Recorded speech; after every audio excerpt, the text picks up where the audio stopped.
Hey there, welcome back. In this video, I'll explain three very important things you need to know before you trade Forex: currency pairs, pips, and lots. Let's make it simple. What are currency pairs? In Forex, we always trade currencies in pairs, like EUR/USD. That means you're buying one currency and selling another at the same time. For example, EUR/USD equals euro against US dollar. If you buy EUR/USD, you're buying euros and selling US dollars.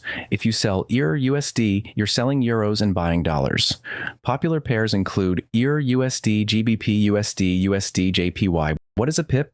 A pip is a tiny unit of measurement. It shows how much the price changes. Let's say EUR/USD goes from 1.1050 to 1.1051. That's a 1 pip move. It might seem small, but with big trades, even 10 pips can mean a profit or a loss. For most currency pairs, a pip is the fourth number after the decimal, 0.0001. For pairs with Japanese yen like USD/JPY, it's the second number after the decimal, 0.01. What is a lot? A lot is the size of your trade. There are three main types. Standard lot equals 100,000 units of currency, mini lot equals 10,000 units, micro lot equals 1,000 units. If you're a beginner, it's smart to start with micro lots or demo trading first. It keeps your risk small while you learn. Let's quickly review. A currency pair shows what you're buying and selling. A pip is a small price change. A lot is how much you're trading.